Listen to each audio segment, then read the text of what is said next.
নমস্কার বন্ধুরা, আমার চ্যানেলে আপনাদের সবাইকে স্বাগত। আমরা বানারস যাচ্ছি, ওখানে সারনাথে নেমে সারনাথ দর্শন করব। সারনাথ দর্শন করার সময় আমরা গাইড নিয়ে নেব, গাইডে সব কিছু আমাদের বলে দেবে। আপনারা দেখতে থাকুন, শুনতে থাকুন। वारथाई सारनाथ, और यहाँ जो भी सारा चीज़ देखेंगे सब थाईलैंड का लोग बनाया हुआ है। और जिस प्लेस पे आप आई हैं घूमने के लिए, इस प्लेस का नाम सारनाथ बनारस के नाम से जाना जाता है। और इसको 3 नामों से जाना जाता है। जो पहला नाम पड़ता है सारंगनाथ, जो सारंग महादेव के नाम से ये जगह प्रसिद्ध होता है। जो हर सावन के महीना में बाबा विश्वनाथ जी हमारे यहाँ मंदिर में वास करते हैं 4 महीना के लिए।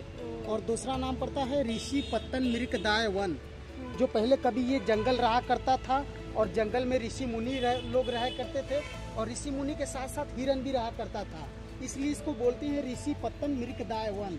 मृग मतलब हिरन हो गया, वन मतलब जंगल हो गया।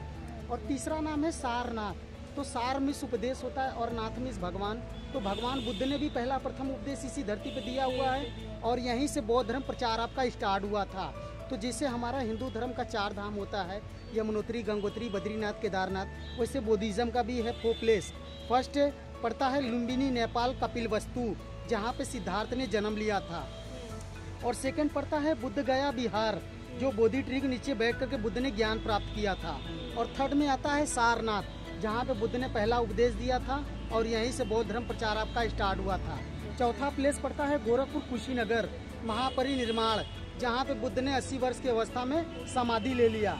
और ये जो टेम्पल देख रही हैं सामने, इस टेम्पल का नाम है वारथाई सारनाथ, और ये थाईलैंड का पैकोडा मॉडल टेम्पल बोला जाता है। हाँ, तो इस मंदिर के अंदर जाएंगे, 9.5 फीट का स्टैचू है, जो अभय मुद्रा का है। अभय मतलब ना कोई भय ना कोई डर, इस मुद्रा का वो स्टैचू बनाया गया है। जैसे हिंदू धर्म में हमारे लाल रंग शुभ होता है, वैसे बुद्धिज्म में गोल्ड कलर शुभ होता है। तो उनके स्टैचू पे भी कोई सा भी स्टैचू मुद्रा का देखेंगे वो गोल्ड कलर लगा रहेगा, और एक ही पत्थर में बनाया गया है। और इसके ऊपर जो पेंटिंग देख रही है ना, वही बुद्ध के 4 प्लेसेस का पेंटिंग्स भी है। जो बच्चे जैसे दिखाई दे रहे हैं वो लुम्बिनी नेपाल कपिलवस्तु का है, जहाँ पे सिद्धार्थ ने जन्म लिया था। और सेकंड है बुद्ध गया बिहार, जो बोधि ट्री के नीचे बैठ करके बुद्ध ने ज्ञान प्राप्त किया था।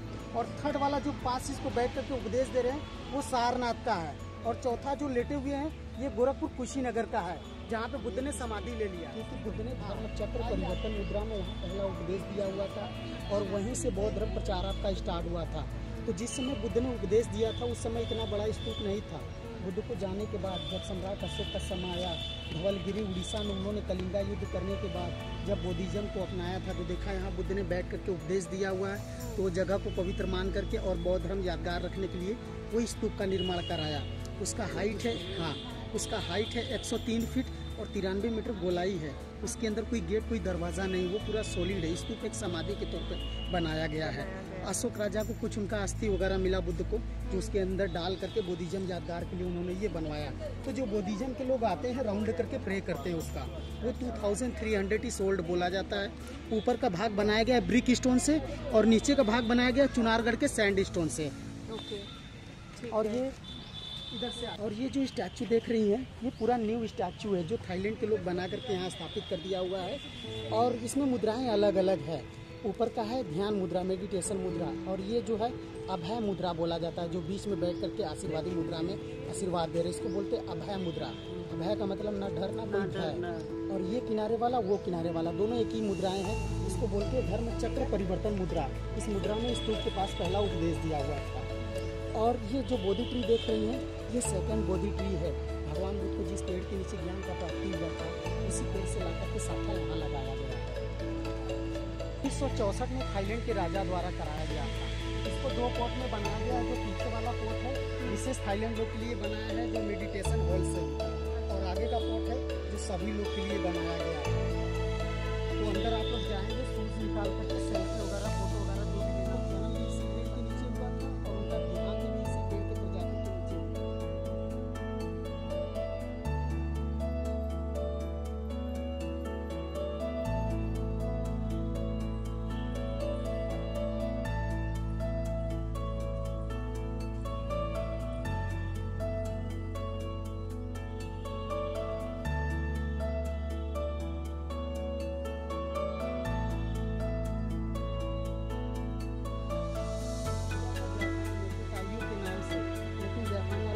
लाइक नहीं किया, पसंद नहीं किया, उनको पसंद किया चीन वालों ने। तो जैसे हमारे यहाँ लक्ष्मी गणेश को धन और कुबेर का दर्जा दिया गया, इसी तरह चीन वालों ने भी वही दर्जा दिया। तो कहा जाता है कि अगर आपको कोई गिफ्ट में दे दिया तो घर में रखने से सुख शांति और धन का बढ़ावा होता है, ऐसा लोग बोलते हैं। ये भूमि स्पष्ट मुद्रा, बुद्ध ने ज्ञान प्राप्ति के बाद में एक हाथ ध्यान पर रखे हुए हैं, एक हाथ धरती की तरफ।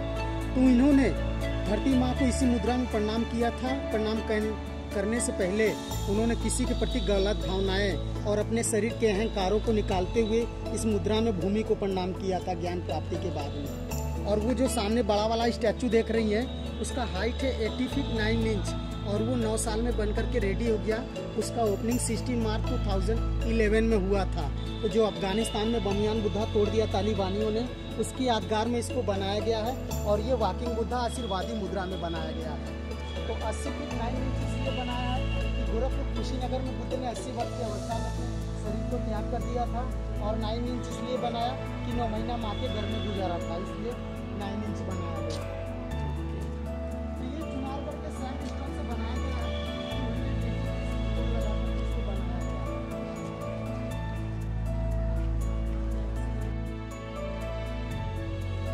बोले जाते हैं। 10वें में कालकी है, 9वें में ये है नत्थन बुद्धा।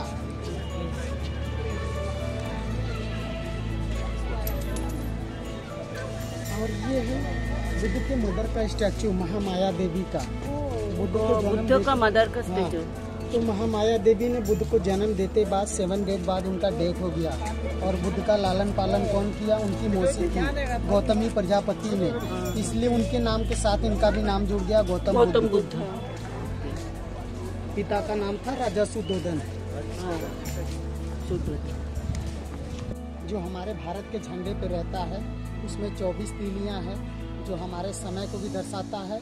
और अशोक के समय में भी 24 राज्य था, जो उसको भी वो दर्शाता है। और इधर जो म्यूजियम के अंदर में रियल वाला अशोक स्तंभ रखा हुआ था, उसी का 2 कॉपी इधर में बनाया गया है, वो सामने में। तो रियल वाला आपका म्यूजियम के अंदर में है। इसमें हाँ, तो इसमें 4 मुंह का शेर है, 4 मुंह का शेर है, उत्तर दक्षिण पूरब पश्चिम। तो अशोक ने चारों दिशाओं को जीत करके उन्होंने राज्य किया हुआ था, इसलिए चारों दिशाओं को ये फॉलो करता है। उसमें एलिफेंट बनाया गया है। बुद्धा जब अपनी माँ का पेट में थे तो उनको सफ़ेद हाथी का सपना आता था, इसलिए हाथी को शांति का प्रतीक बनाया गया है। और उसके साइड में बैल बनाया गया है, जो कृषि कार्य का प्रतीक बनाया गया है। और उसके साइड में घोड़ा बनाया गया है, जो तेज गति का प्रतीक बनाया गया है। और इधर में बनाया गया है लॉयन, जो सिंहों और राजाओं का प्रतीक बनाया गया है इधर में।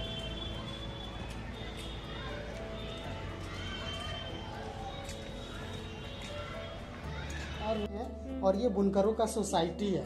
तो आप ये जो रानी कलर देख रही है ना, इसको ताना बोलते हैं। और ये जो काला वाला है, इसको बाना बोलते हैं। आप सुना होगा कबीर दास का ताना बाना। हाँ, यही है ताना बाना। तो ये ताने बाने में जो है, ये डिजाइनिंग जो है ये रॉन्ग है, इसके नीचे का राइट होता है। इसी तरह डिजाइनिंग होता है उसका। तो यहाँ वो पैर से दबाएंगे बम्बू, तो ये बाने को डालेंगे तो ये गाइड करता है डिजाइनिंग के लिए, ये धागा पूरा। ये बनारस में यही सब चीज फेमस होता है। बनारस पान है, बनारस का लंगड़ा आम है, और बनारस का ये हथकरघा है।